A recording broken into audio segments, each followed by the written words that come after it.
بسم اللہ الرحمن الرحیم۔ السلام علیکم۔ میں امریکہ سے ارشد سینا۔ پاکستان سے ایک نوجوان کسی بندے کے ریفرنس سے یہاں امریکہ میرے پاس آیا۔ اسے نوکری بھی چاہیے تھی اور رہائش بھی۔ امریکہ میں جو دیسی کاروباری لوگ ہیں، جن میں پاکستانی، انڈین، بنگلہ دیشی، نیپالی وغیرہ، ان میں سے کچھ ایسے بھی ہوتے ہیں جو اپنے کاروبار کے ساتھ ہی ایک رہائش بھی لے لیتے ہیں۔ ان ورکرز کے لیے جن کو آنے جانے میں کوئی مسئلہ ہوتا ہے یا پھر جن کے پاس رہائش نہیں ہوتی، وہ ورکرز وہاں پر رہتے ہیں۔ اس میں دونوں کا فائدہ ہو جاتا ہے، کام دینے والے کا بھی اور کام کرنے والے کا بھی۔ مجھے یاد آیا، ہمارے ایک پاکستانی بھائی یہاں ایک سٹور پر کام کرتے تھے اور ان کے پاس 5 سال کا وزٹ ویزا تھا۔ وہ 5 مہینے امریکہ میں رہتے تھے، کام کرتے تھے، پھر پاکستان چلے جاتے تھے، 2-4 مہینے وہاں رہتے تھے، پھر امریکہ آ جاتے تھے۔ اس طرح انہوں نے اپنے 5 سال پورے کیے۔ اس کے بعد انہوں نے دوبارہ امریکہ کا ویزا اپلائی کیا، لیکن ان کو نہیں ملا۔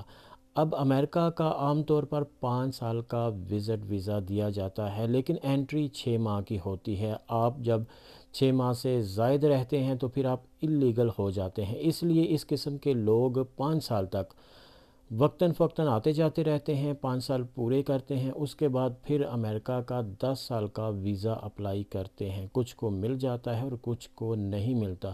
انہوں نے بھی دوبارہ اپلائی کیا لیکن ان کو نہ مل سکا، تو ان کا مجھ سے رابطہ تھا واٹس ایپ کے ذریعے۔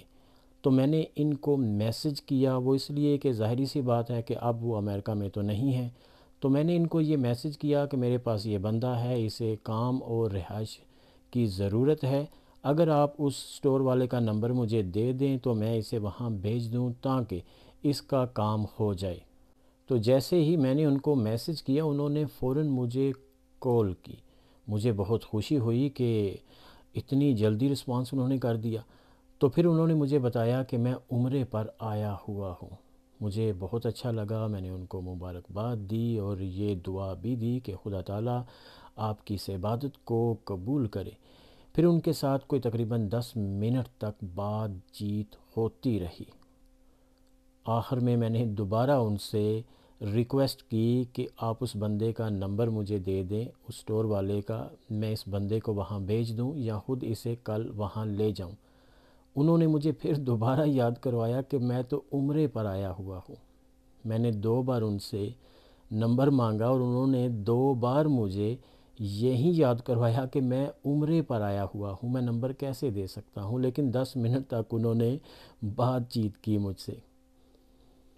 تو مجھے بہت برا لگا کہ اب ان کا یہاں امریکہ میں تو کام نہیں تھا، اور اگر ہو بھی جائے، آپ یہاں امریکہ میں کسی سٹور پر کام کرتے ہیں تو اپنے مالک سے بات کر سکتے ہیں، ایک بندہ ہے، اسے بھی نوکری کی ضرورت ہے، اگر اسے ضرورت ہوگی تو رکھ لے گا، نہیں ہوگی تو نہ رکھے گا، لیکن آپ کو فارغ کر کے اس کو نہیں رکھے گا، آپ کی نوکری نہیں جائے گی۔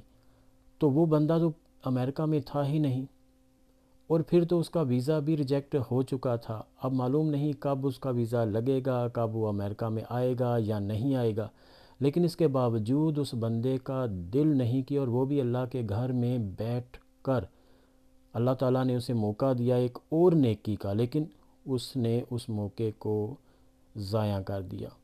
اس کا اتنا چھوٹا دل تھا کہ میں وہاں نہیں ہوں تو یہ بھی وہاں نہ جائے۔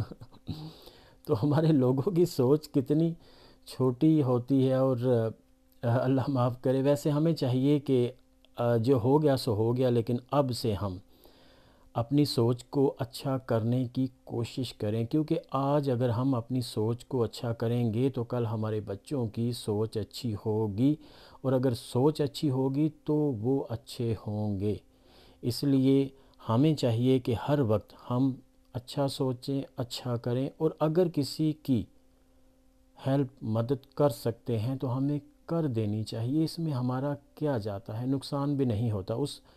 اگر میں نے اسے فون نمبر مانگا تھا تو اس کا کیا جانا تھا، اس نے وہ فون نمبر دینا تھا، اور اس بندے کو ضرورت تھی نوکری کی اور رہائش کی، تو اس بندے کا کام ہو جانا تھا۔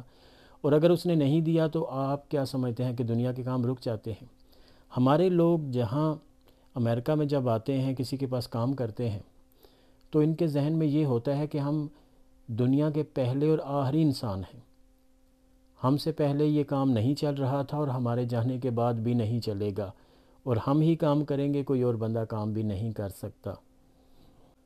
ہمیں اپنی اس چھوٹی سوچ سے نکلنا چاہیے، اب کچھ آگے بڑھنا چاہیے، اب کچھ نیا کرنا چاہیے، اب کچھ بڑا کرنا چاہیے، اب کچھ اچھا کرنا چاہیے۔